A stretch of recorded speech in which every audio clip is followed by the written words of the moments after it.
Let's talk mental health. A lot of people in Jamaica don't talk about mental health. It's a taboo subject. Nobody now associate themselves with certain aspects of mental health when all of us go through it every day. We all go through mental health issues. We all have mental health problems. Now, I mean, some more than others. But it is what it is, you know. And we as a nation need to stop letting it be taboo to talk about it. We have to check up on one another. Because sometimes you don't know where a man go through. You don't know where a woman go through. Because upon the outside, they must show a smiling face. You know, because life tough, you know, so people have to just put on them best face and face the world. But sometimes them go through issues where them just need somebody to check on them. Or, you know, especially for man, because you know a man love going like, oh, we're tough and everything good and, you know. But sometimes deep inside a voice I cry out. Sometimes if you look, John was starting to tell the people it's real. But you know, sometimes we have to check on one another. We have to check on one another. There are boundaries, yes, because you know, I look like we infringe on a man's business, but if a man is your brethren or a woman is your sister, and you see like something will go wrong, check on them. But I mean, the world to them is it, they might even save all their life, Jay. All this under my nose. I'm out.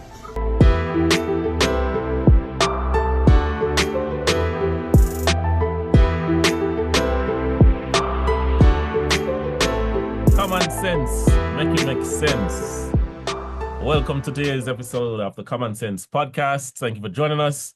Please like, share, and subscribe, and check us out on Spotify and all of our socials. So you can follow us at Kommon Cents University. Now we have our intelligent co-host with us. We have Witta the legend. Witta, what's up? We're here, man. We're here for an interesting topic. Good vibes, good vibes. And Q, how's it going? We're here. All right. And we also have Mr. Alric Reid, co-director of Redefine Wellness. He's also a life coach, financial service specialist, a teacher, and a proud Jamaican. You know? So, Alric, welcome to Kommon Cents. How are you? Thank you for having me. I'm very honored to be here today to discuss what I believe is a very poignant topic for Jamaicans and men overall. So thank you for inviting me today. Yeah, man, absolutely. Welcome to the program. You know, when I met Alric, I was very impressed with, you know, how he speaks, his unconventional approach to therapy, and, you know, just his overall vibe. So right away, you can ask the gentleman here, you know, I came and I say, yo, I have to get this guy on the program. And it just so happened that it's such a small world that, you know, I found out that he went to college with the one and only legendary right here, you know? Yeah, man, huge coincidence. But definitely happy to have you, as I mentioned, you know? All right, so there's a lot happening in the media surrounding health, mental health and wealth, and, you know, you have to bring some common sense to this topic. So the topic is, do men avoid seeking mental health counseling? And is there a mental stigma? And if there is, how do we break it? So we're gonna dive into this topic. And before we do that, we're gonna get to know the guest a little bit. So we're gonna get a little bit more acquainted with him. So Alric, tell us, you know, why did you decide to become a conduit for mental health freedom? That's a very good question, Kamar. You know, it's been a journey, put it that way, right? I didn't start out wanting to be in this role and in this profession, but you know, sometimes they say that it's not you finding something, it's something that finds you, right? I'm a trained teacher. I'm a I'm a customer service professional before I became a trained teacher. But what brought me to teaching was my love for Spanish, right? And my wife and I, we created a private school when we were in Jamaica, ran that for a while, and we migrated to Canada in 2015. Now, when I came to Canada, for the first time in my life, I realized that I was Black. That's one of the first things, right? That's so true, man. And everything is defined by race and racial identities, right? And it so happened that my family went through a really tough time, very, very tough time navigating this system here in Canada. And it actually broke us in a lot of ways. And for the first time in my life, I went through a mental health crisis, right? And I found out that a lot of men go through a lot of these situations. And looking back now, I can identify that a lot of men in Jamaica were going through mental health crises that we probably just didn't recognize, or they were afraid to just say that they were struggling, right? But we saw the signs. And that brought me on a journey to kind of understand it a bit more, but also realize that mental health is tied to trauma, right? And so we take within our company, Redefine Wellness, a trauma-informed approach to addressing mental health challenges, where basically we see the person different from the problem. And we understand that everybody is coming with a unique problem that requires a different approach. And not one approach doesn't fit every single person. Because when I was walking around looking very functional, I was very depressed. And there are a lot of people walking around high functioning, very depressed people are battling some mental struggles, but they're afraid to really come and open up. And so we create that space where individuals feel safe. They understand that when you come to speak with us, it's private, and we're not here to judge you, we're here to help. So my struggles really started with my family, and it has branched into a beautiful business that we've created out of it, more so to help than to gain economic funds from this. It's more of giving back to the community. Love that. I love that. And, I definitely agree that, a lot of mental health definitely start from trauma, right? Something, adversely affected you, whether emotionally, psychologically, even physically too, can start the trauma as well, right? So, Yes. I like that you take that approach. So you told us the why, you told us the how. You know what? I saw something on your website that caught my eye, Yeah. right? And the website is redefinewellness.com, right? Yes. So I saw a quote in your mission statement. It says, "I believe that healing from within can create ripple effects of positivity and change that extend far beyond ourselves. Because impact creators are because when impact creators are well, our society benefits."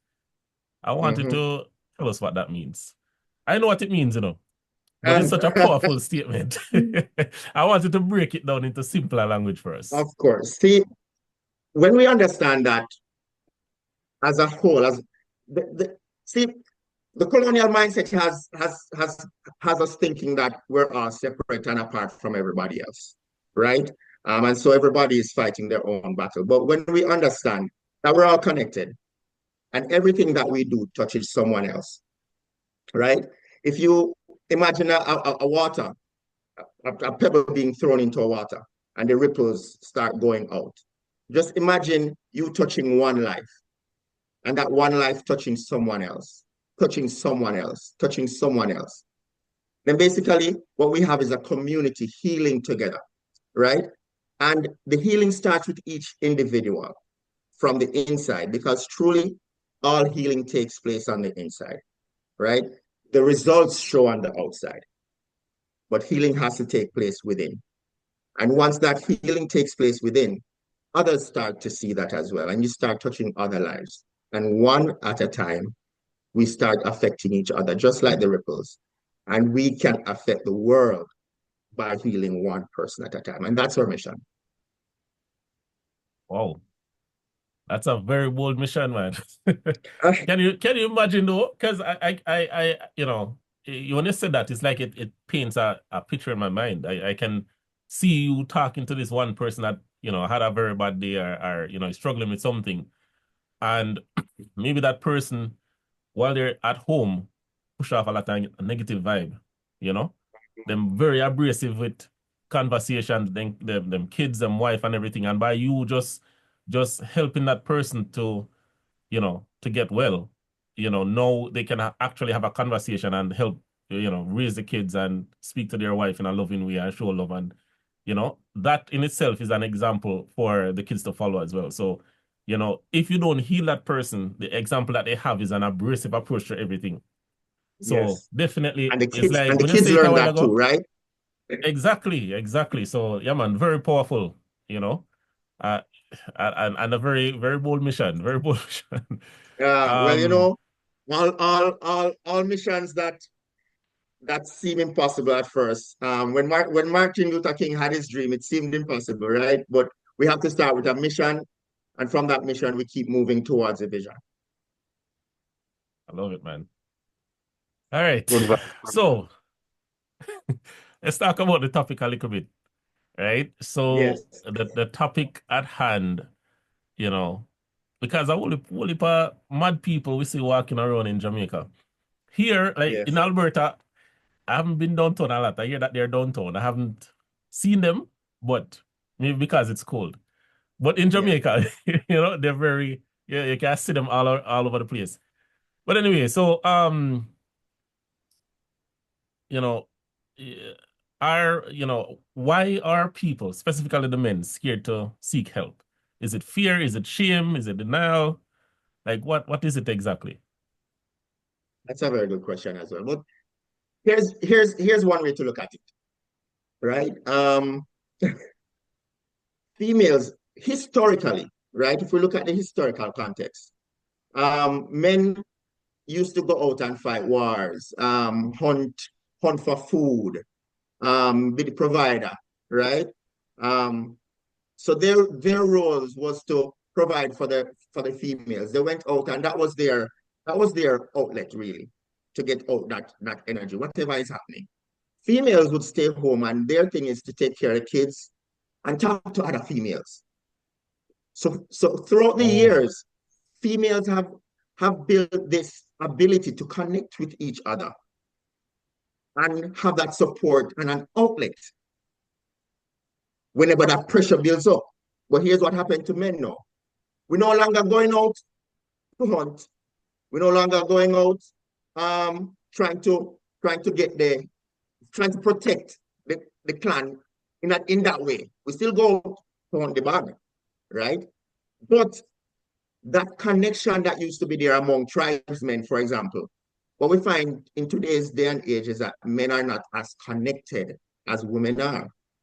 And so we don't have that ability to speak about stuff that are affecting us. And on top of that, sometimes when men actually open up and say, I am struggling with this, they're looked at in a different way, as opposed to a woman saying, hey, I'm really struggling with this, right? So with men, there's a stigma attached to men talking about their mental health. And because of that, men shut down because they're afraid that if they actually talk and say that they're struggling with something, they're looked at as less than.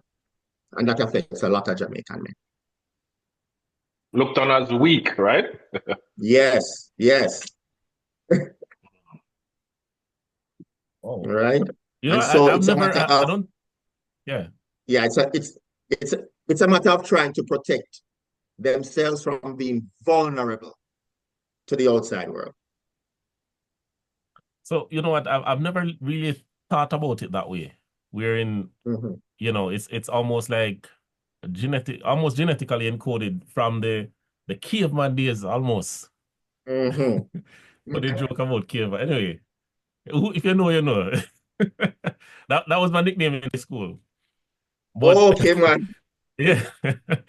But from the Well, you always caveman bad, man. days, yeah. So anyway, that's another story for another time. But from the caveman days, the ladies them used to be home and they used to have a group counseling basically, right? And the men didn't evolve that way, kind of thing. So that's an interesting way to look at it. I know that, right now, one of the things that I've heard, especially in the Black community, is that, like the barbershop is kind of like one of the settings where you get to have the kind of group counseling. And one thing that I've noticed as well with women, even when they are separated, they have their group calls. I don't know if the men do that. So is that something that you would recommend? That from time to time, man have a man's group and them just, call each other and reason? Funny enough that you mentioned that, because last night we were at an event, a Black History Month event at 5:80 a.m. radio station, right off Ellerslie and 50th Avenue. And one of the topics that came up was exactly that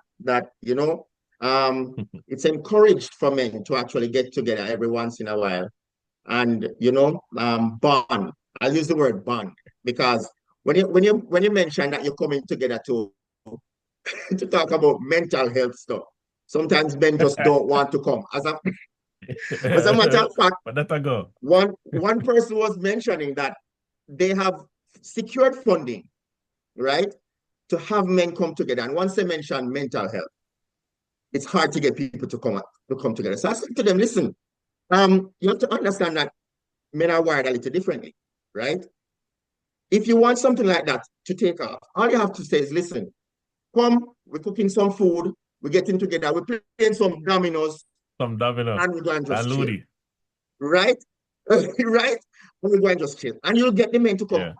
When they come, it's funny that you mentioned the barbershop, because the barbershop is a form of therapy for us, right? The domino is a form of therapy. Playing sports is a form of therapy, because, again, we get to expel that which is impressed upon us. We get to let it go, right? And in a setting where we can come together, have food, naturally we're going to talk. Naturally, 100%. The conversation is going to start going. And that's how, like, it's real brethren. We know that our friends are struggling, because when we get together to break bread or play, people start actually open up and realize that, oh, yeah, man, you have these little struggles. And this can come from nearly anything, right? You're having a problem in the relationship. You're having a problem with the kids. Job struggles. You understand? A lot of different things affect our mental health in different ways. By talking about them in those safe spaces, without even realizing that, hey, we're actually doing therapy together.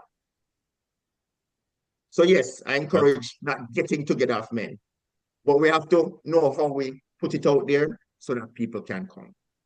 Until we actually break the stigma, then we have to kind of mask it so that they come, and then we give them what they really need. So Alric, so the secret is out there. When the ladies wonder why we're spending so much time at the barbershop, the secret is out. Yes. Yeah, But yeah, that's such a brilliant idea, man. And you know what? Probably, the labeling of it, we probably don't want to label it as a mental health session just because of the stigma attached to it. But how do you think we can break that stigma, though? Because it's a form of cognitive dissonance here. It's like, you know that you need help, and you're telling you have a one thought where you say, all right, I need help. I have a problem. I know this thing is bothering me. But at the same time, on this side, you're like, we're not going to do therapy. Therapy after some, it's like you're not going because you just feel like after mad people, and mad people go to therapy, right? Well, the fact is, if you don't go to therapy, that's how you end up mad. Right? Yeah, but how do you break it? All right, what are your thoughts on it? So here's the thing, right? We cannot deny that there is a stigma attached to talking about mental health. But I believe that the first step to breaking that stigma is awareness, right? You see, when we're far removed from a situation, it's easy for us to label it.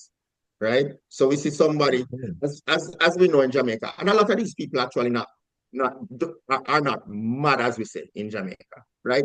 They might have struggles and they fell on hard times, right? But when it hits close to home that you actually know somebody that is struggling, right? It makes you be able to humanize people and realize that it can happen to anybody at all, right? For me, I can speak from experience that when I was going through my mental health breakdown, and I was actually walking the streets of Newmarket in Ontario. And when I say walking, I don't mean like the people in and around Montego Bay. I mean walking, functioning, getting around. It got me to think, how many people are actually functioning like me, walking around right here, but are struggling, right? And it led me to an organization at the time in Ontario where we did exactly what you were speaking about, which is we got men together. It was called the Baba Group, the Baba, B-A-B-A, which is father in an African language. And we got together men. But here's how we did it. It was, well, let me not say me, it was an organization, but I was invited to be a part of that.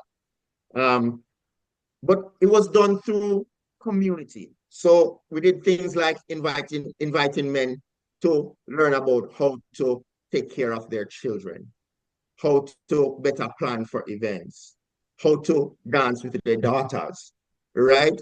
How to nurture their relationships, how to deal with their finances. Now, listen to me. All of these little things that I just mentioned are things that affect the mental health, right?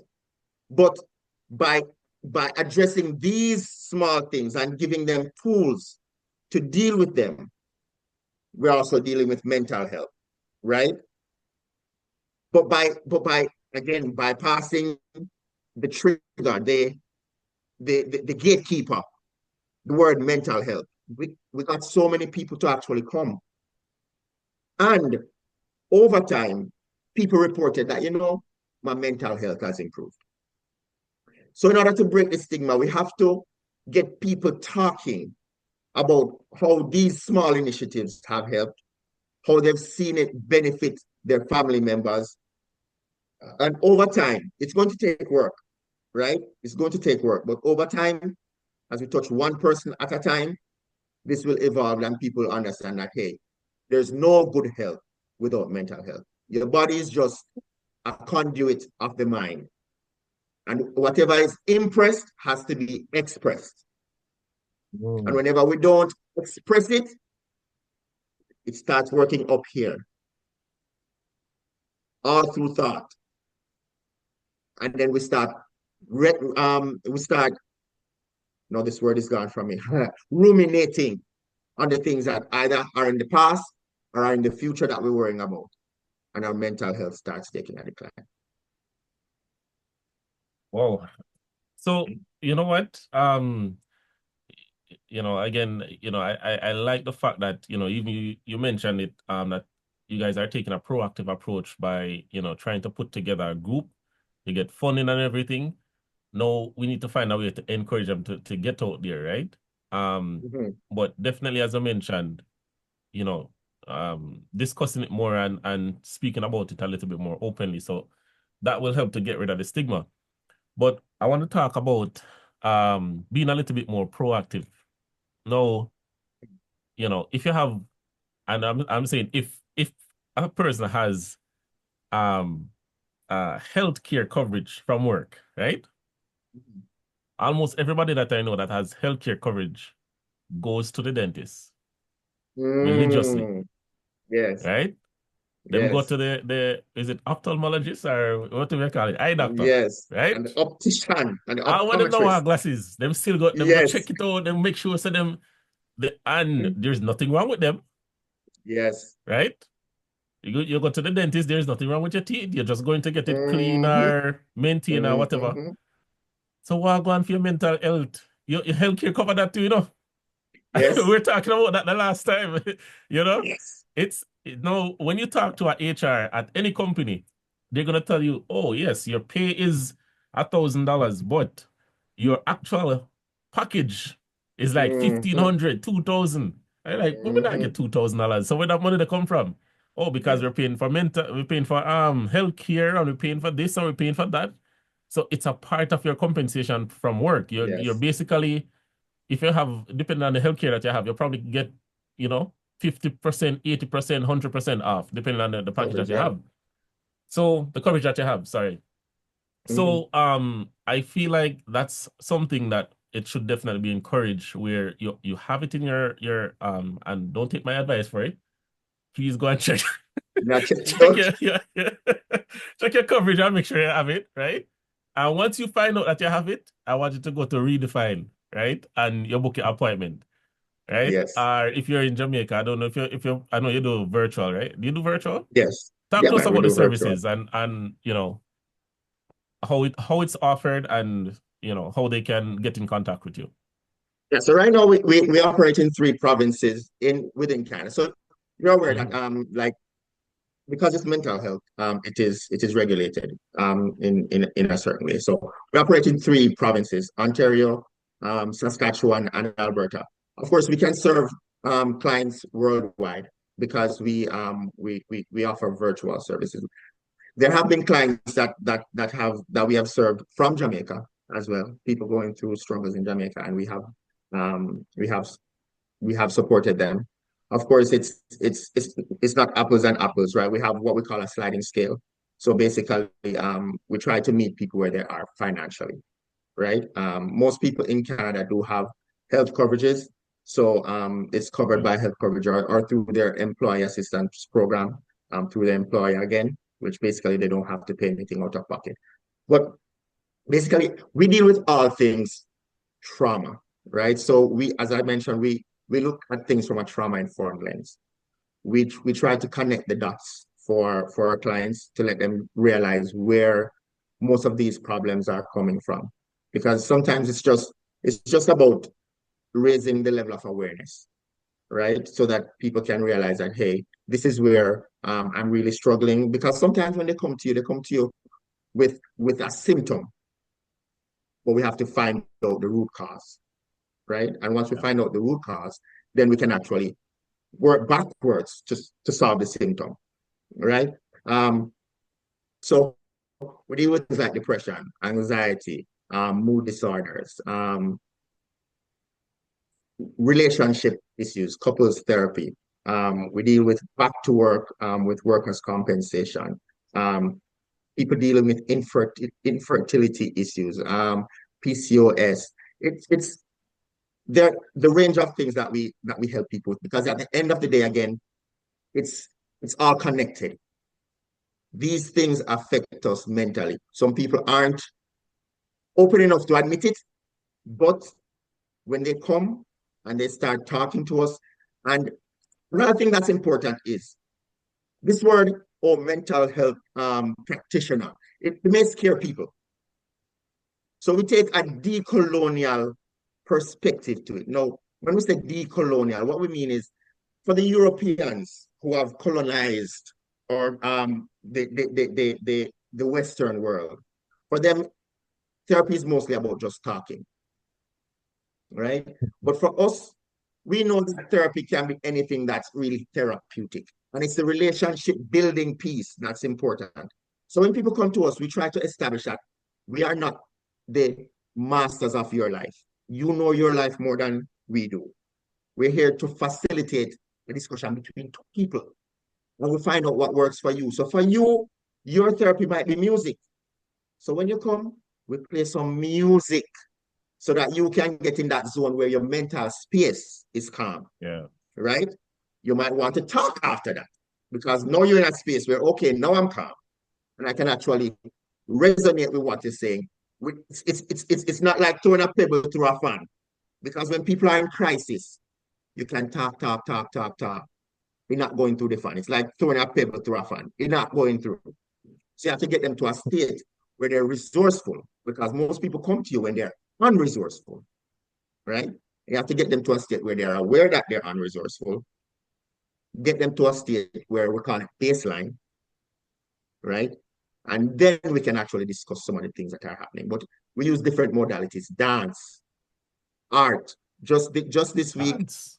I was on a call with somebody from Ontario, and we were painting. And at the end of that, she broke down in tears. She was like, I never knew that this could be so therapeutic, right? Wow. And That's she got crazy. more out of that, she said, out of 15 other people that she had seen before. So it's all about meeting people where they are so that they can feel and be resourceful within themselves. Because at the end of the day, we don't want to keep people forever. We want to give them the tools so that they can survive, so that they can understand how these things are affecting them, so that they can also share that with other people. And that is how the ripple effect. So, Alric, I didn't know that you were a Love dancer. that. So you teach dancing, what type of dance is it? Me?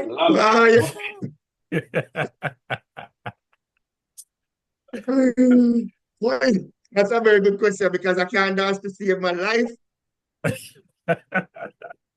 Maybe it's entertainment for the person, you know? They're like, Yeah, But I love the whatever approach.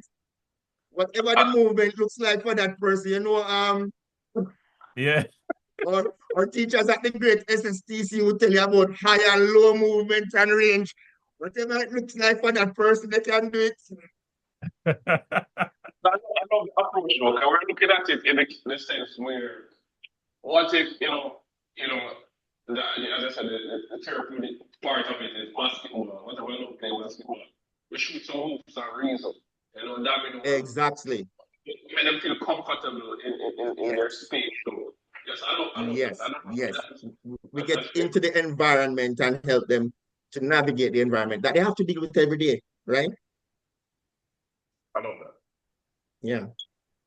Amazing. Well, if you did not learn anything from that, you must have not been listening. But yeah, man, that was amazing information and loving the conversation so far. So we're gonna take a quick break and we're gonna be back in a few minutes. Mr. Alric Reed, thank you so much. But stick around. We have way more information and you guys gonna take it when you come back, right? Common sense, make it make sense. Sometimes you're feeling weak and you just can't show it. Where the strong ones go when the dying is. Where the strong ones go when they really wanna cry. Where the strong ones go when the burden is so high. Where the strong ones go when they really wanna hide. All my life, everyone seems to depend on me. I was the one they call upon when they were feeling weak. Everyone believe I provide the answers that they seek. So I never chose to show my weakness in the times of my needs. How could I ever do that when they all rely on me? Never show my doubts and tears, I stay strong on my feet. The fire in my eyes show no fear when they stare at me. So I battle up my pain and keep it deep inside of me. Where the strong ones go when they're dying inside. Where the strong ones go when they really wanna cry. Where the strong ones go when the burden is so high. Where the strong ones go. Or if you're just joining us, please go ahead and hit that subscription bell and make sure you like and feel free to comment. We're here with Alric. Alric, conversation is a serious conversation and a conversation that was had. And I think quite often we have go around this topic or don't see the relevance of it, and it's somewhat a taboo in the society of Jamaica. So it's a pleasure to have you talking on this topic. I know we go way back as late to, SSTC. SSTC. Yes. And it's an honor to have you on Kommon Cents University Podcast. It's a podcast where we try to talk about some topics that person don't dive into really, and also create awareness about these topics. No, let's look on it. Before I start, I want to say you mentioned that you, while relocated, you went through the process of depression, right? Yes. And it was triggering me. Should I talk about my journey through depression? I mean, I said, Alric can't talk about it. Why not me? But as I just say, a lot of men like us, we suffer from depression, and even our friends don't know.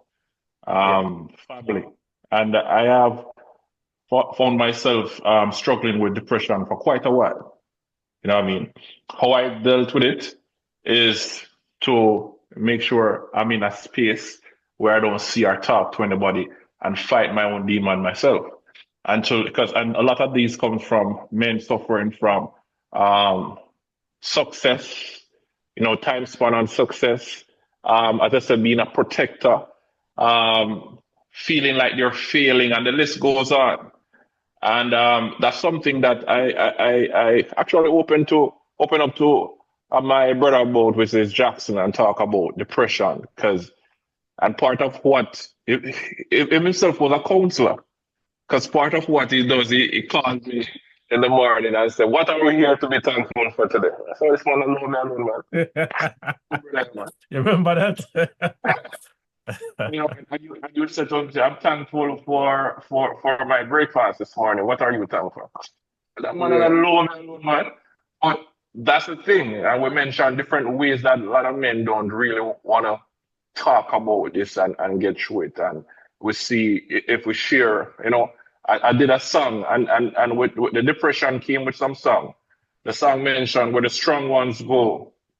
Where do the strong ones go when they're dying inside? Yes. Where do the strong ones go when they really want to cry? Because when you're sick as the man, yes. Who do you open up to say, "I'm unsure. I'm not sure if I can make it," because everybody is expecting you to deliver. Yes. Failure is not an option. And that's what the song talk about, where there's no one to talk to because everyone see you as the backbone. And if the backbone is saying that I'm not sure, you think it will affect the entire team. And you want to continue showing yourself as a leader. So I'm saying this and explaining this to persons who are listening, saying that mental health or mental awareness, depression, it doesn't have a face. Oh, yes. It doesn't have a face, it doesn't have an age, and it doesn't have nothing to do with classism. It doesn't have nothing to do with race. It happens to just about anyone. And it brought me to this to where I want to discuss is the stigma of mental health. And as we talk about how strong the stigma is, a lot of men are home with their wife, and them can't say, "Wifey, I feel like I'm failing you. I feel like I'm failing the kids," because they still have to wear that S on the chest. And one wife goes say, "Boy, him cried to me last night, him I get weak." You know what I mean? So as it relates to the stigma is there. I know we're going to surround this topic around Jamaican man, right? Yes. Let's talk about the stigma. What the stigma does and how do we break the stigma? Very good, very, very good question. And thank you too for being vulnerable and open and sharing. I wanted to talk about how you identify the stigma, how you break it, and how they can seek help from being stigmatized. Go ahead. Thank you. Can you hear me better now? Yes, much better. Okay. Yeah. So first, I want to thank you for being vulnerable a bit earlier, because I can't the legend answer that one. Oh God. No, I have to thank you because that is an example of what I mean when we talk about ripples. See, and you mentioned it. If I can talk about it and you can talk about it, that will help somebody else to know that they can talk about it. So that's one way of breaking the stigma, right? If people understand that I am not the only one that's going through this, because it's one of the problems. Because it's not discussed very often, men operate in silo.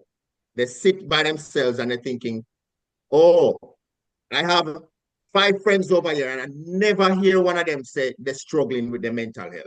Something must wrong with me, right? So that's one of the first things is being open enough. Right now, I am like an open book when it comes to my struggle with depression. You hear people like Cartel coming out now and talking about his struggles with depression, right?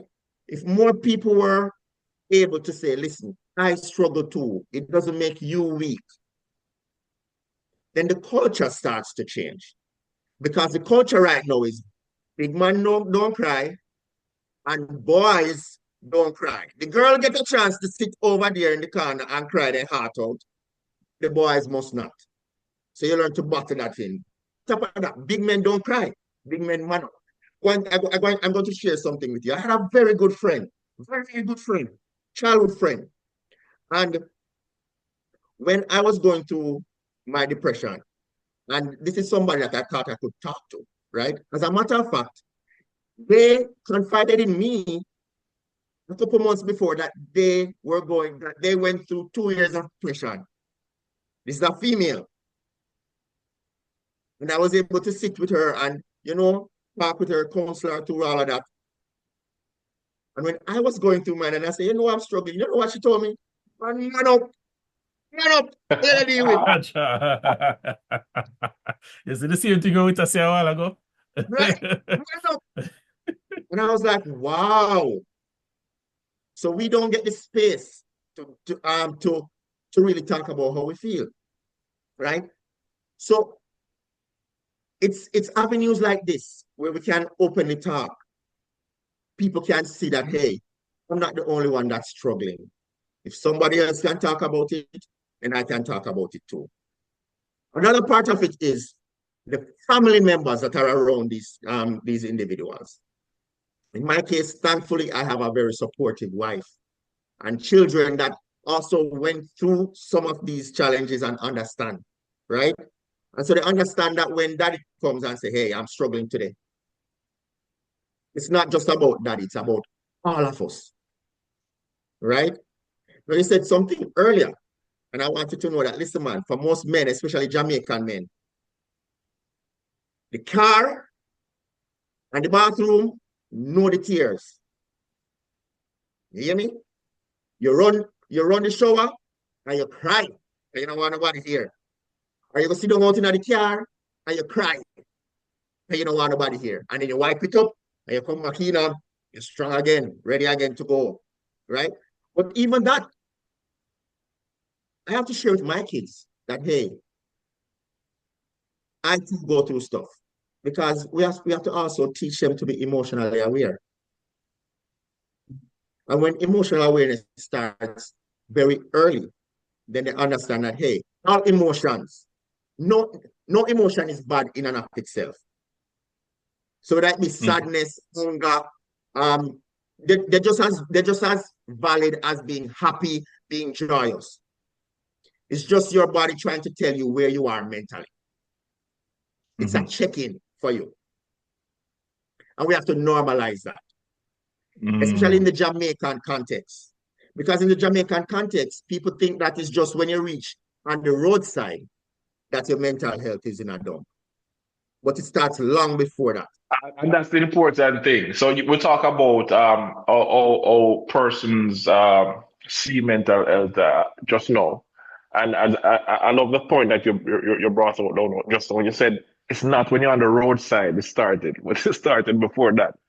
So is there a way where family can identify this or see where we can lead up to depression or the broad topic mental health? How do you identify this in my brethren, my father, my sister? How do you identify?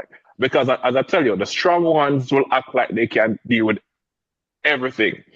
And for me, I think one of the ways to identify is when you realize that person is taking up so much things on their shoulder and trying to deal with so much things and always being active, And for me, it comes also with lack of sleep. You're not able to sleep.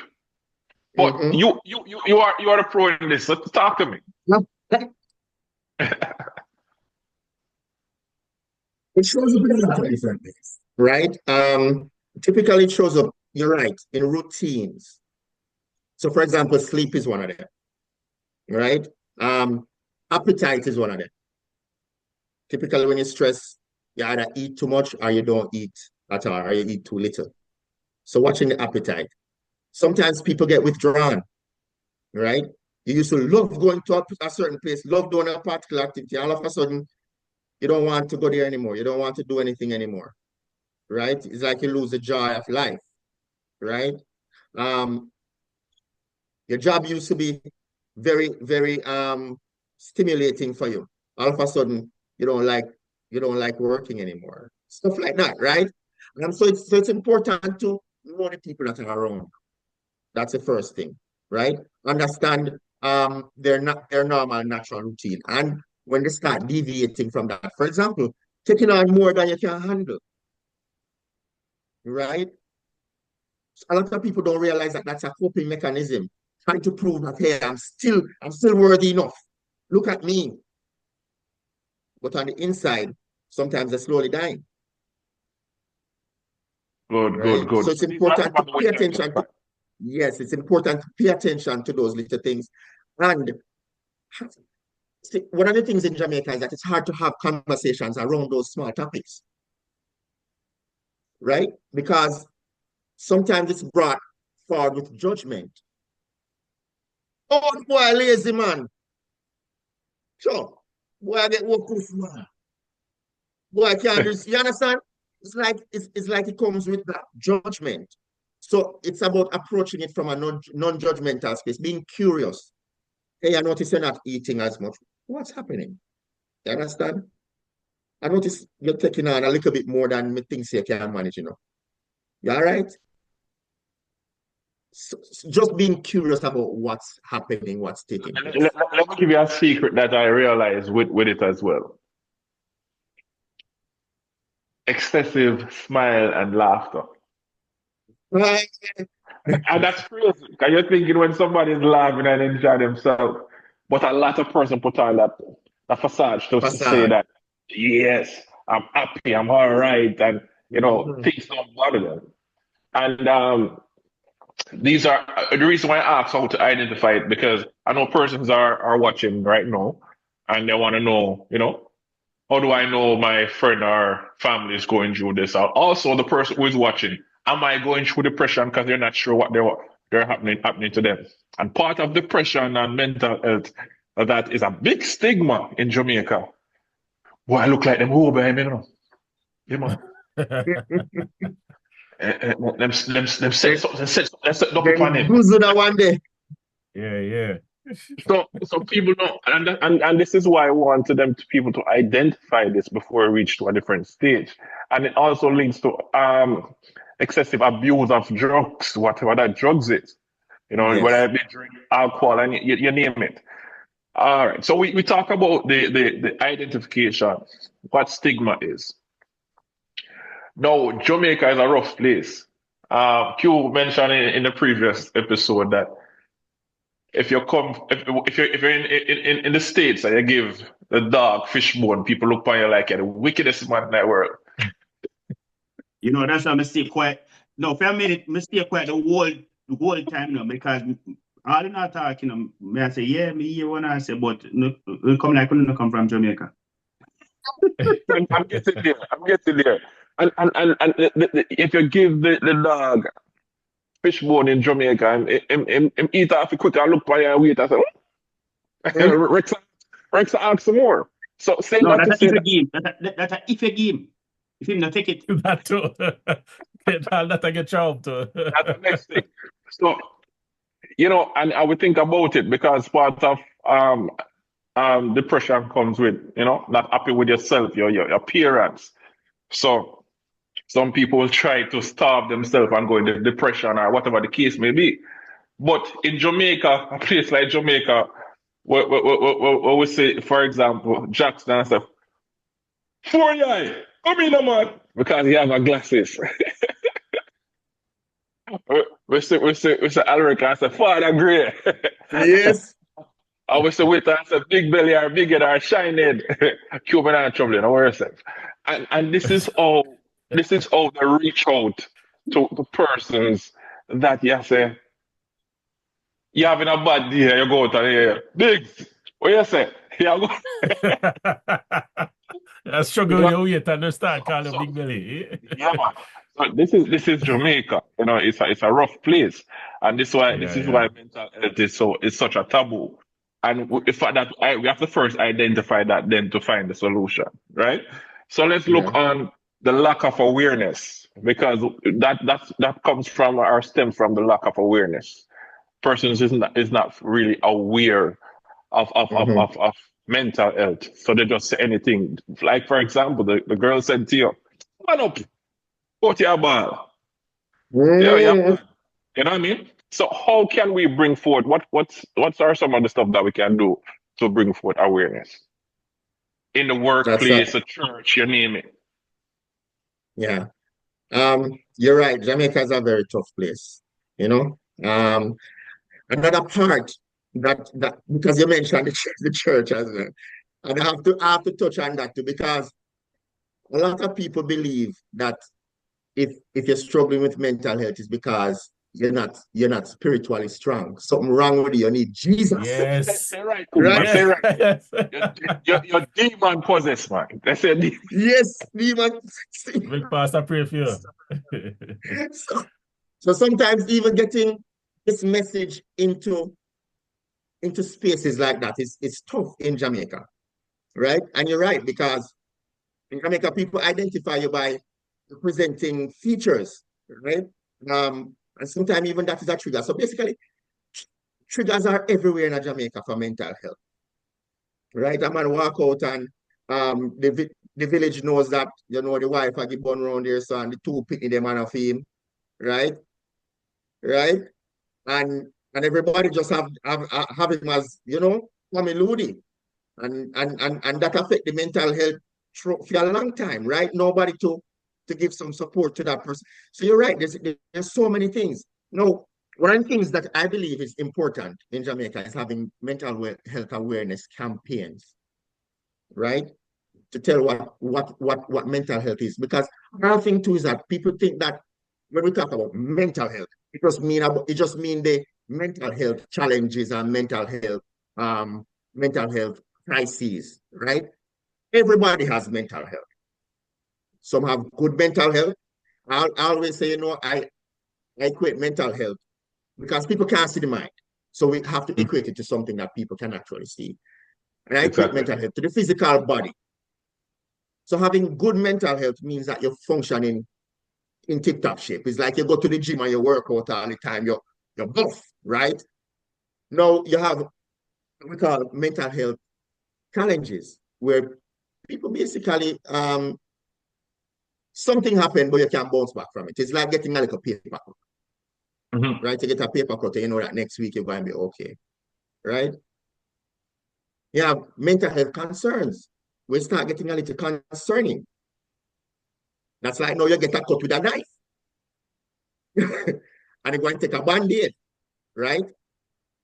And you have full-blown mental health crisis where it comes to depression.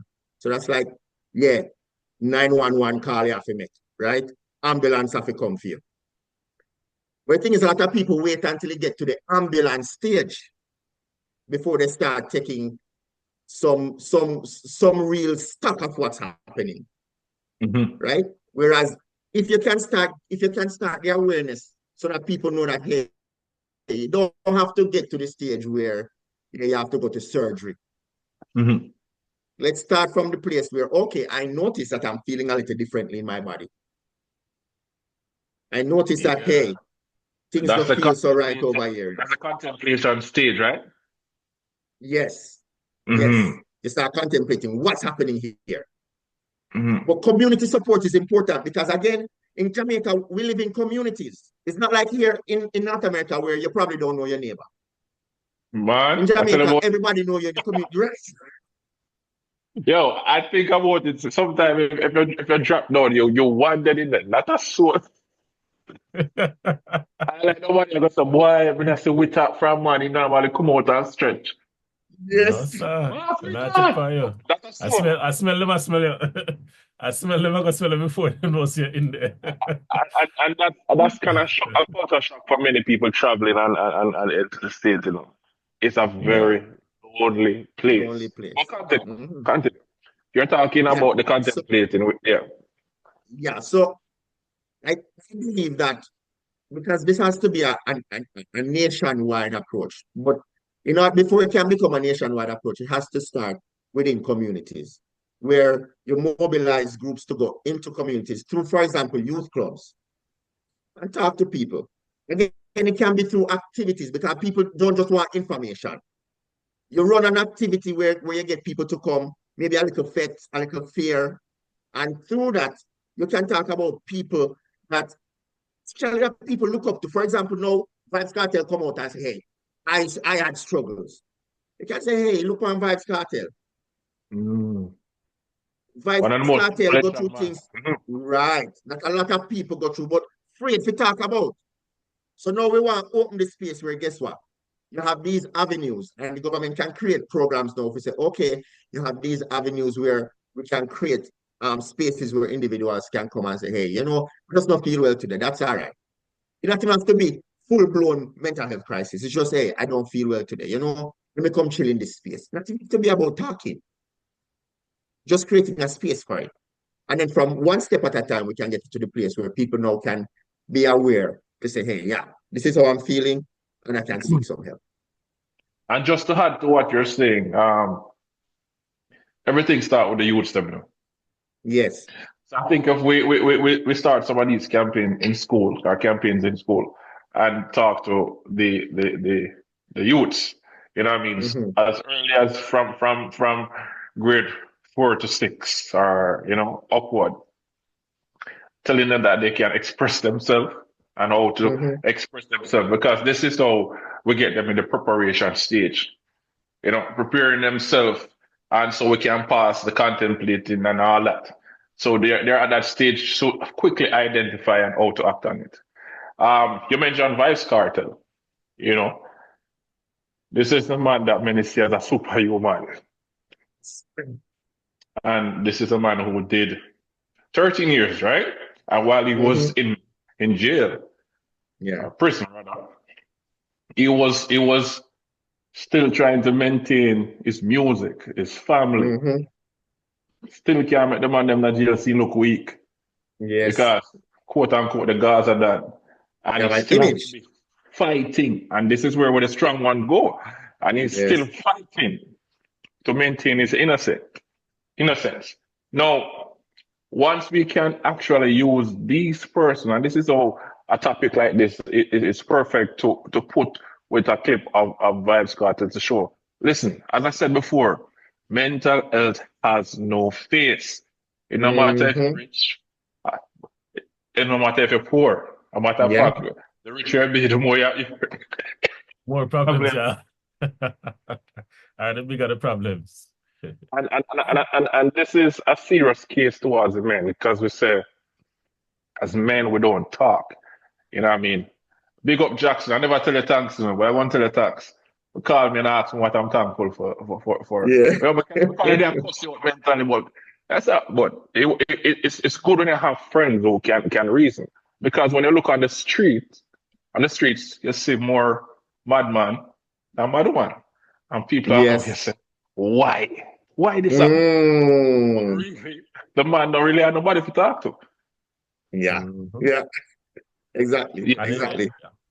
it's the So other thing as well. Even if you see a mad woman, you're more sympathetic to a mad let me not say mad. Let me say homeless. Like a homeless woman and Mentally a homeless unstable man. and homeless, yes.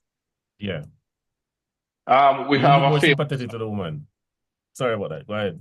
Yes, sure. So we go to the action stage, and a lot of persons are more known topic out there with Lisa Hype. Lisa Hype, or rather, oh, a lot of persons saying that. And this is why I ask, how can you identify mental health? Because person was saying she have mental problems, then they are saying it's not.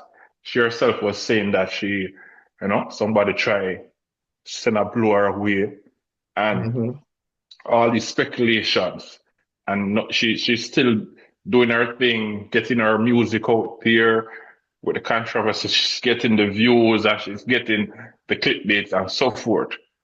But as I said, sometimes taking up so much on yourself and doing it is a way to fight it. Yes. Right? So that's why we're asking, how can we identify it? I'm glad that we went through that. Now, in cases, we're going to talk about how it affects the family member. Because I tell you, to see somebody that you love, it could be, mother, brother, sister, whatever, friend, and say, boy, see a friend, and you say, boy, I used to go to school with them. Or you're shame to say your family member because, and that's what it comes with, the shame, the stigma. Yeah, the shame, stigma. Somebody who have a family member going through this and they just can't understand it, you know what I mean, and they shun this family member. What can you say to them? The first thing I'd say is go back to what you said. It doesn't have a face. Mental illness doesn't have a face. It can happen to anybody. Anybody at all. As a matter of fact, the stronger you have been over time, the easier it is for something very simple. You ever hear in Jamaica, they say, chip your head? Sometimes it's something very simple, like the last straw, that just sends you over the edge. So it's just understanding that it can happen to anybody. And in this state is where the person actually needs the most care. But what happens in Jamaica is that this is a state where most people push away the relatives. Again, because they don't want to be associated with the quote-unquote mad person. They don't want to be associated with that person who is struggling, right? Because the society see them a little differently because of that. But that is the time that they need the care. That is the time they need the support. That is the time that they need family around them. Because, again, I'll go back to the ripple. When other families can see you are friends, I won't even just say family, but friends, family, community, when other families, friends, and community can see how you treat somebody that is in need of that care, then also shows them that, guess what? I don't have anything to be afraid of if somebody around me starts struggling, right? Each one can teach one. And it has to start with the community. It starts from there, then we understand that, hey, because no man is an island, really. And we are going through the same experiences, just at different degrees. And whatever happens to me today can happen to you tomorrow. So if we understand it from that perspective, I believe that it will create more of an opportunity for people to be empathetic, to put ourselves in the other person's shoes and say, how would I really want to be treated in that situation? Point well taken. And I want people to know that depression and mental health can be a heavy burden. Even the Bible speak about.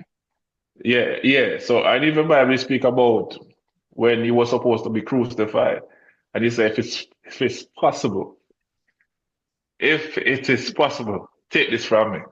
So if the chosen one, could go through that stage where some of us are watching right now. There are a lot of times we have so many challenges, and we say, boy, if it's possible. You know what I mean? So we want to look at, and this is why I said, a lot of times people see it as spiritual battles, but it's just for you to open up and talk to somebody. I want to touch on that since you go back to the biblical part, because a lot of people rose you up this Bible thing for true now where depression is spoken about so many times in the Bible and people don't realize, We can start from Adam, when Adam get kicked out of the garden. A depression Genesis. You understand? That's depression cross, right?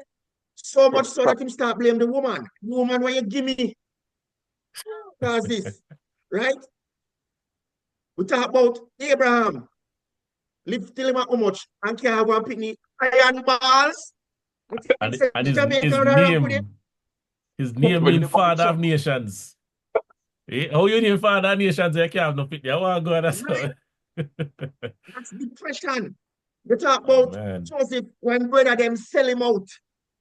Go down to Egypt and he have to live down in Egypt in a jail for much years. It's a depression, trauma. King David get anointed to be king all of a sudden. The brethren, father who are king want to kill you. Yep. Yeah. So people read the Psalms them and think, say, oh, these are all so nice. The depression story them. We can give one more. Yeah, what about was it Isaac when them say him to sacrifice his son? Judge, what is it? Yo, you can't imagine that the man there. I sweat him, I say, yo, what am I telling me to do right now? I not understand. Why? Sacrifice my son? Right? So even the Bible is a whole psychological journey. The amount of people who go through so many psychological problems in the Bible. Job losing whole family. So yeah. All our riches. Right? So if people actually take a look at all these things and realize that it's not something that is uncommon as a man or as a human being, but it's just that men are kind of forced into a situation where they just have to hold it in. And it's just like a beach ball. The more you press it down under the water, one day you have to go let it go and it goes erupt. So I'm gonna put this in the conversation. So for persons who are deeply religious, when you see a child going through depression, don't think it's a demon and bring him to the church and beat him with the Bible. Exactly. The characters of the Bible also went through depression, and that is very important because, as I said, something happened to you, the quickest thing we're ready to say, somebody send a blow or whatever. All is needed is to talk and reason with that person. We're not saying that we don't wrestle against spiritualities in high places, but sometimes, majority of the time, it's just talking about it. So we talk about taking the action, and that's the action of seeking help. And Jackson talk about that stage of the action stage. Once you identify you have it, how you seek help. But let's reason. Jamaica have any way for persons who have mental issues, man? The worst place for me hear about where everybody afraid of Bellevue, you know? You know what I mean? But we are some places, let's look at some places where, I don't know if we were talking, Jackson, or you have any places that you can mention for persons. We want them to reach out to you first. But I don't know if I can manage the entire Jamaica problem, because usually. But other places that are there, they can reach out. See, so it's a good thing that you spoke about Bellevue, because a lot of people in Jamaica, that's all they associate mental health or mental illnesses with, right? Bellevue. I remember there was a joke when I was growing up that if you bring somebody to Bellevue, you'll get a condensed milk and one pot of Milo. I don't know. But that's crazy. Where is it? It's serious, because that is like the final place, or they talk about 10th floor, right? Right, but it's important to note that there are resources. To be honest, I don't know if there are a whole lot in Jamaica, but I know that it's coming to a place where Jamaica is getting a lot better, right? When I remember about in 2002 thereabout, started seeing some posters in Jamaica that were talking about mental health, and the posters said there is no good health without good mental health, right? And basically, what it means is that Jamaica is coming around. There are helplines and hotlines in Jamaica that you can actually call if you're in crisis, right? There's a mental health unit in the Ministry of Health where basically they can help to connect you with resources in the community. Now, we have to get past the first few stages again, as we mentioned, right? Where people now feel willing to actually reach out for that help, right?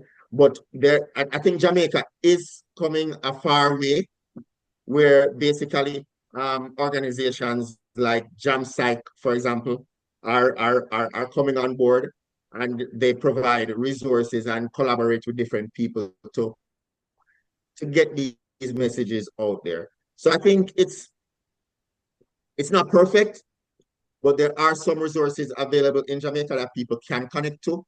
And we live in the age where Google is available, right? A lot of people use their phone for a lot of different things.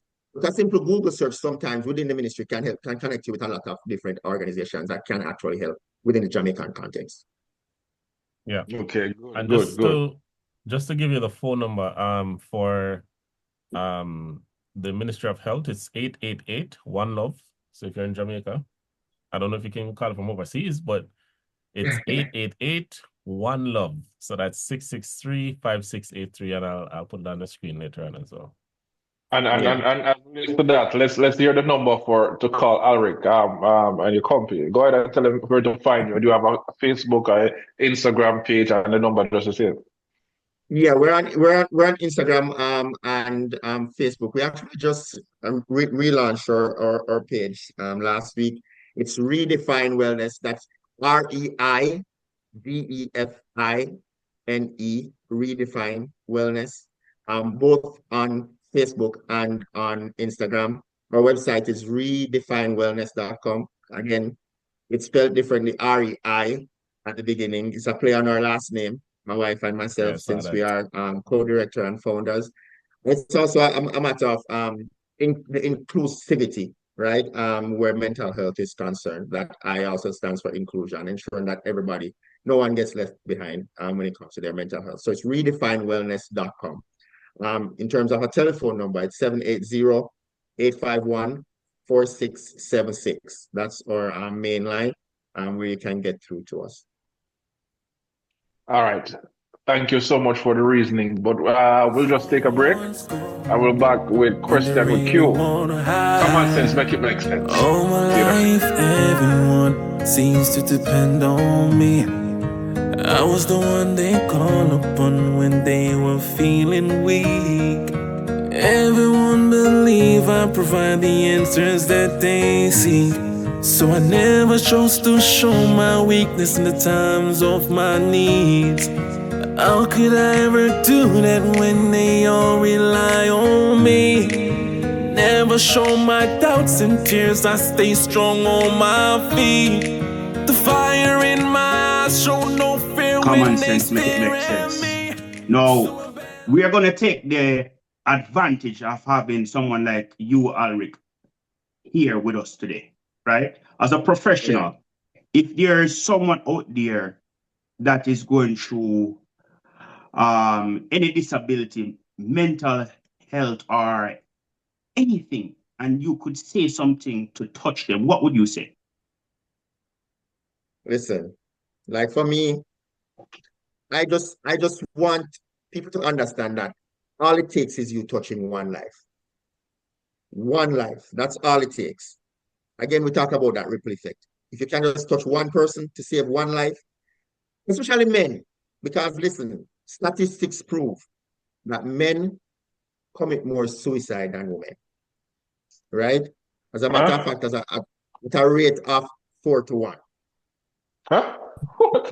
right? 4-1. That's Wow. statistical, right?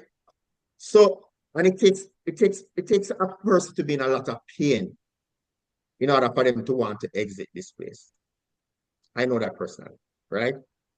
And if I can touch just one person to understand that, listen, you're needed here. Your purpose has not yet been fulfilled. When Father God call you home, that's time enough. But we need you here. And if I can touch that one person to understand that, provide that support, that listening ear, that empathy that one person needs, then I would have done my job. Awful. But still know Jamaica we are dealing with, right? Yes. And you have some people out there will use mental health and pretend like them have some disability to make excuse and don't take accountability for certain things. Mm-hmm. Right? So if you're out there and you're one where you don't really have no mental health issues, right? You don't have no disability. Mm-hmm. And you do certain things. Don't try to deviate from that and try to make it like, yeah, we're not talk to you. Right, Alric? Yes. That's not who we're talking about. We're not talk to them. But you see, Jamaica now, remember, Jamaica have as much programs as America and Canada and those, first world countries. Yeah. So some of the thing the man turn to is not the most healthiest thing, but sometimes it helps. Yes. Some things good, some things not good. And some areas where we have in our little island where them people they must take more responsibility on, right? Because we talk about accountability. Now, Mm-hmm. the bar save a lot of life. We can't deny that. Because we talk about the barber shop, right? But we have to get the bar. We have to get the bar at Jamaica. Give them the credit. Yes. The Bar Jamaican bar, university. the Jamaican bar is different, though. Different from the Canadian or the US bar. But people get to that bar, man. When liquor bust in their system, it no matter which spot really. Yes, man. It make you touch by your vulnerable side sometimes. Yes. Just last night again, somebody was sharing that their husband, before they got married, never used to drink anything, not even one Heineken runner. So why? He said because whenever I drink that Heineken, because he not drink just one drink and bring him to that point where guess what? He open up and talk about daily anything. So you're right, the bar sometimes is therapy. No, remember Jamaica we are talking about, we have some alpha males. So some people are going to find a creative way, an innovative way to deal with them situation. You have someone go dance. You have someone who never smoke, like we say. Them take on to it. You have someone who them not even fit, but them watch a ball game. Yes. Right? Now we're talking about Jamaica is a really tough place. And you're talking about people with disability. Jamaica is the only place in the world where we see people have disability. And if you're in America and you stutter, them say you have disability and them take time with you. Jamaica say, hey, Sam, come here. Let me tell you about it. You see, Jamaica, you have some little kids who sit down and then twine up them here, right? Them are cope with Jamaica is such a unique place where from a tender age, say, listen, you depend on your own. Not everybody has certain things. So God is so great that you might see a little one, a suck them finger, or a twine up them here, or suck them tongue, or a play with them clothes, right? Yes. Jamaica is a creative place like that, where we talk about toughness, right? So you have some people who are fortunate to develop that from a tender age, right? Yes. And then we have some where don't have that. Now, which I said something very important earlier, right? But me got touch on that. But before we touch on that, we are talking about self-esteem. Mm. We are talking about self-esteem. And with self-esteem, we can overcome some things. Not everything, not everything. So as a mentor and a coach, if you should reach out to a young one, we're not going to just keep it on, we're not going to just keep it at men. Because we see celebrities, like you have some people where kids look up to. For example, the singer. We see a lot of podcasts using her downfall, right? Using her downfall to get likes, right? We're not trying to do that. But if you had the opportunity to speak to any one of her family member, you know what I'm talking, right? Yeah, man. If you have the opportunity to speak to any of our family member, anybody that close to her, what advice would you give to them? She needs more support now than ever before. That's the first thing. See, one of the things with being in the limelight, with being a celebrity, is that you're commoditized. People see you as a commodity, right? So we're speaking specifically now about the celebrity. People see you not as a person anymore. They see you as entertainment, right? And you being vulnerable at that point to share with people that, hey, these are the struggles that I'm going through. People find that as entertainment, but they don't understand too that in using that against her, it's adding to her stress, adding to her struggles. And we know that she has been through a lot before that, right? She's been through a lot of things over the years where she in the media, not for the greatest things, right? So she has been dealing with a lot over the years. So for her to come forward and actually say, hey, yeah, this is where I am. It took a lot, right? And if they, so as family members, she needs more support now than ever before. That's the first thing. It's important for her family members to show her the love that other people probably not gonna show her right now. Again, sometimes all we need is that listening ear, that person in your corner to let us know that, hey, we're here. Also, if they should. So like you have a follow-up question. Yes. Also, if they should reach out to you, right? How can they reach out to you? What should they expect? Let me ask you a question. Your doors are open to a situation like that? Our doors are open to almost any mental health situation, right? We deal with depression, anxiety, personality disorder. Now, here's another thing that's important. I just said personality disorder. A lot of Jamaicans too don't understand personality disorders. And when I talk about personality disorder, I talk about things like bipolar disorder, right? We talk about schizophrenia, right? So many different things that people struggle with, but we just label them as mad, right? Where actually there are medications that can help people to live very normal lives.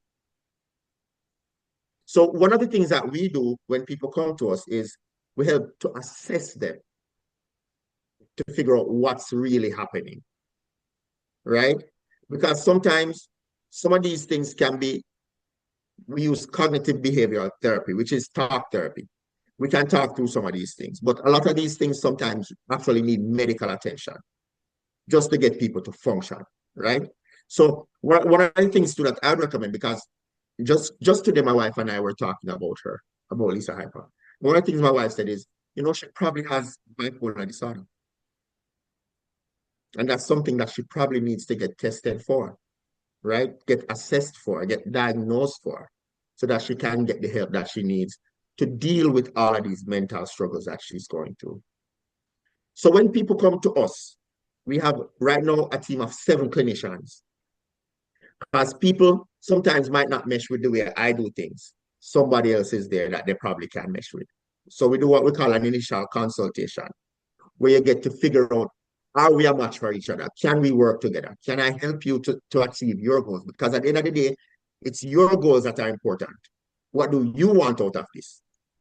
Right? So it's important for people to understand that different things apply to different people. But the most important thing in her case is to support her and to get her the help she needs. And that's where we say common sense, make it make sense. And common sense is reaching out to anyone who is connected with Lisa Hyde. Here we are one of the podcasts that is reaching out with a solution, because it don't make sense you hit somebody when they're down, because they're already down.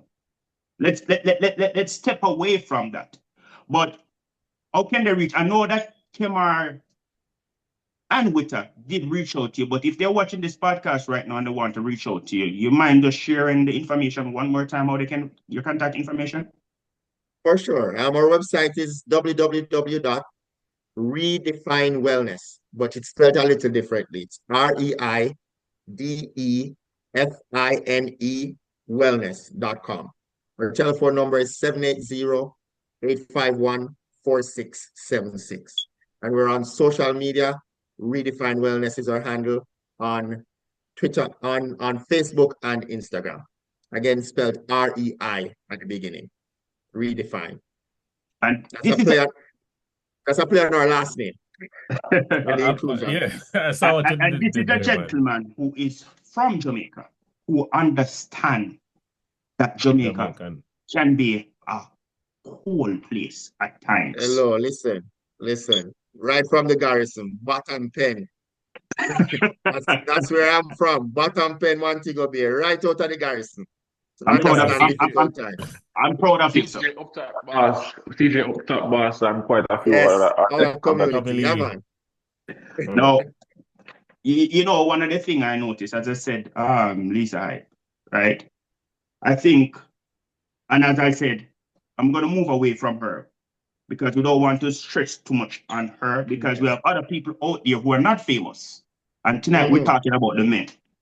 Now, we're talking about overcome. Now, for a regular person who don't have it financially, as I said before, they return to the bar, they return to the barber shop, they turn to dance, they turn to dancehall, they turn to smoking, they turn to music, they turn to sports. Now, some of the things that we have that should be positive, that can play a better role, right? So for the church brothers and sisters who are there, right? I see Spice come out the other day, them tell her she don't fit for certain things, right? This is an opportunity for them to step up, to play a better role. Would you agree with me on that? I would. I think everybody has a role to play. Right? Again, it takes community. No, hold on. The reason why I say that, remember, they have a congregation that they meet every week. Yes. Okay. Go ahead. So, I believe community is important. And one of the places that you find community, especially in Jamaica, because a lot of Jamaicans are very religious, is the church. Right? But it goes back to what Witta was saying earlier, that there's a stigma that we have to overcome in Jamaica, where mental health illnesses are seen as demonic. As a matter of fact, I know as a fact that I've seen individuals who struggled with mental health, and people start trying to exorcise demons out of them. Right? So even the leaders of the church need some education. Right? But that is a perfect platform for these messages to be shared. And we shared examples earlier to show the congregation, say, hey, even people in the Bible struggled with mental health. Jesus himself asked for help at the point of crucifixion, as Witta shared, right? Now, some people might say I'm blaspheming, because how is it not the chosen one, we can say him did have mental health concerns, right? But that's his human side. He was here as a human, just like me and you, flesh and blood. Another program I probably would go a little deeper into that, because my beliefs around that are a little different as well. Because I believe that Jesus came here to be the example of what we should be, right?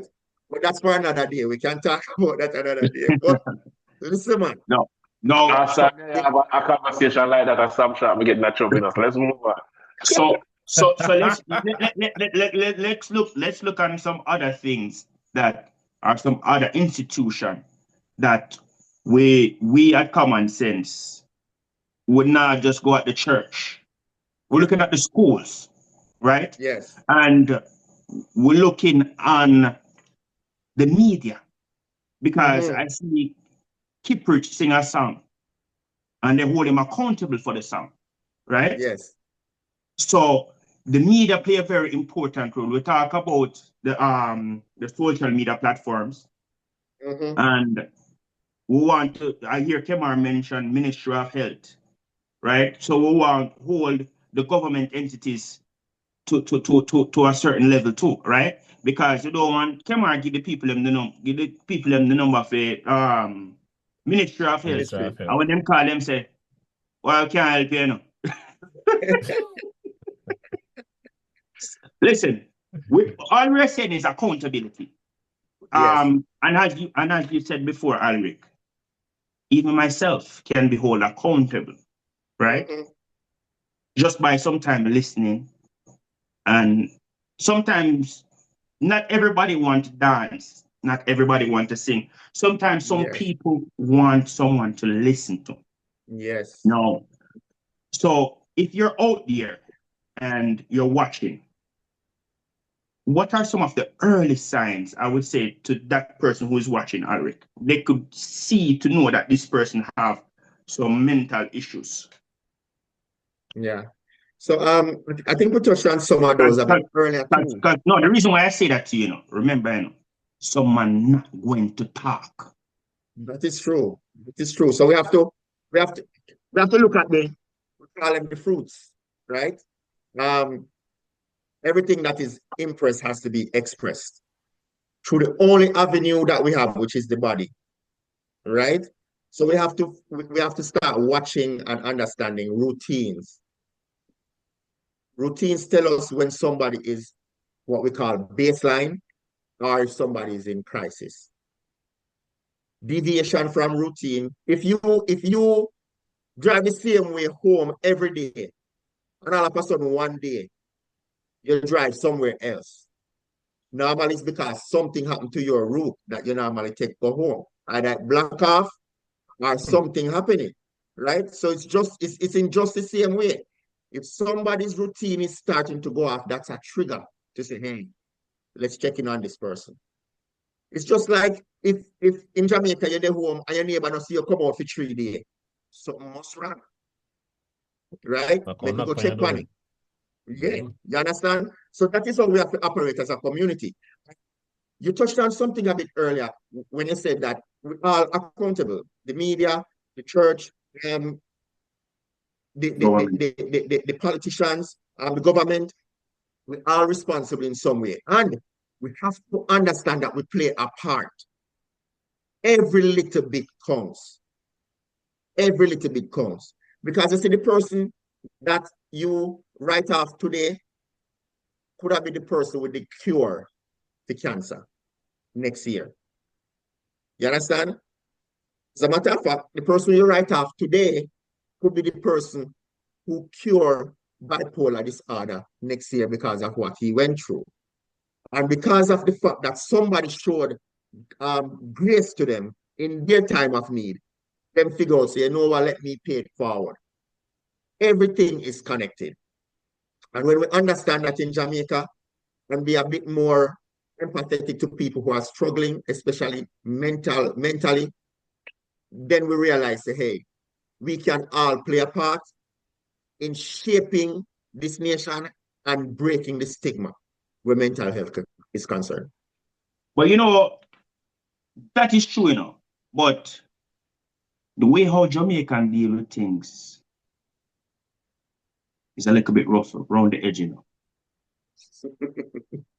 Yeah, it's a little bit rough around the edges. Sometimes it work, but sometimes it's too extreme. Right? Because going to school, if your head dry, them I call you dry head. Right? If your foot big, them I call you big foot. If you get fat, them I call you fatty. If you're a female, them I call you fatty. If you're a man, then call you fatter. Right? Jamaica have such unique and creative way to express themselves, right? You have some people where they need that toughness. We can't take that away from our culture, you know? Because you have a man who say he feel like he will kill himself and he's tough. If he talk to himself, he can't relate to it. And his uncle say, see you up there. And him sit back and drink a glass of rum and say, because me I tell you, say, for that rope they go around your neck, me no say hot. But if you want to do that and you think that's the only solution, go and go do it. In some cases, it might work. And in some cases, it might be the straw that break the camel back. Right?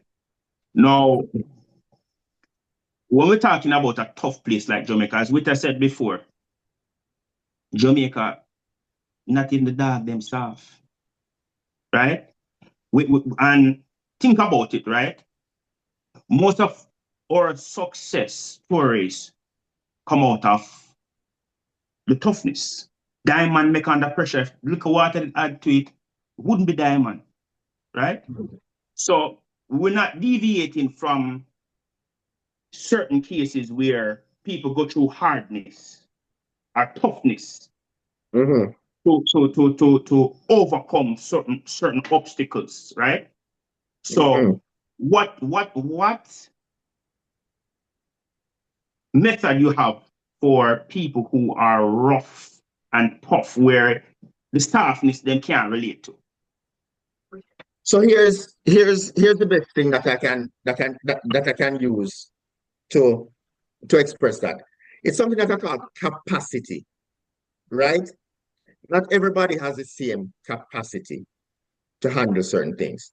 So for example, if you have a 1 gallon jug and you have a 1 quart jug, and you fill the 1 gallon jug with water. You might say, okay, this 1 gallon jug can hold the water. But you pour that into the 1 quart jug, you find out that very, very quickly start overflow, right?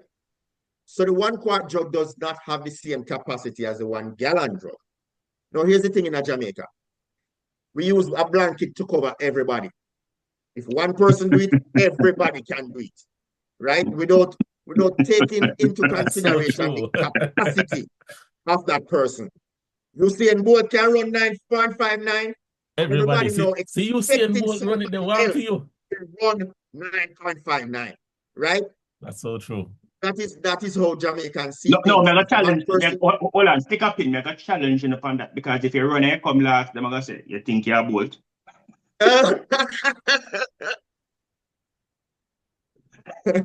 Right? So it's about capacity, understanding. It's like, guess what? Everybody is not the same.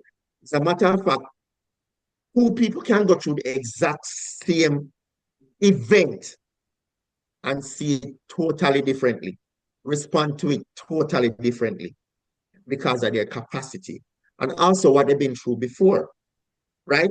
So therefore, it's important for people to understand that just because you put, I may use the example, you put the rope in front of one person and the other person. One person might take it and the other person don't because they're at different points and the capacity might just be, one might just be at the breaking point and one have a little more capacity to deal with.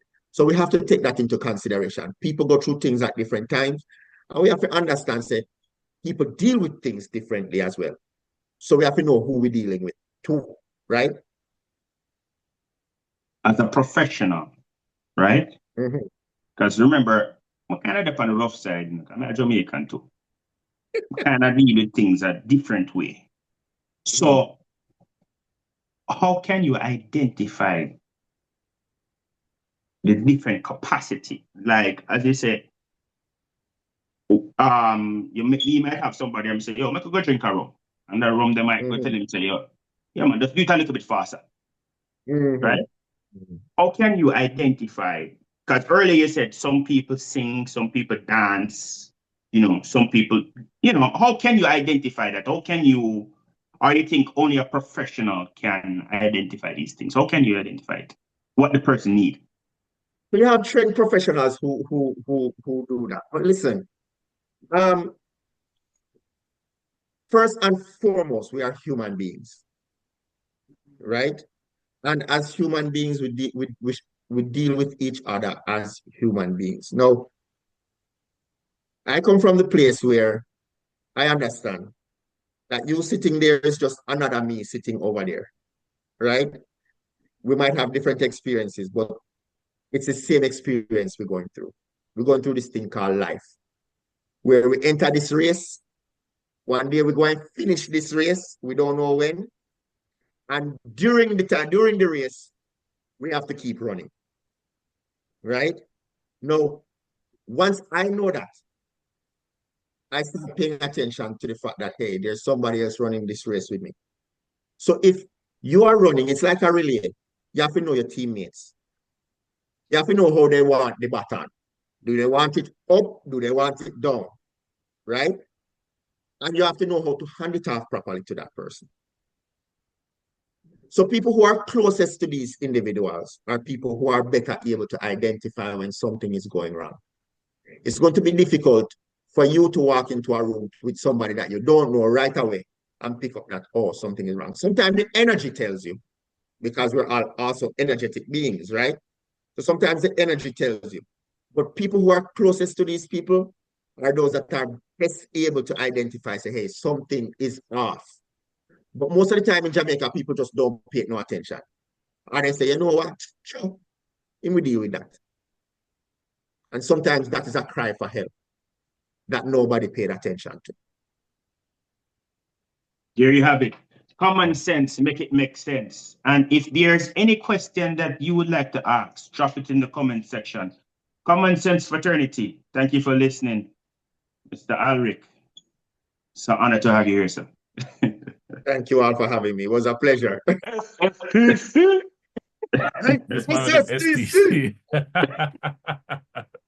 My life. Yeah, man. Bless up. Thank you for coming, and definitely appreciate it.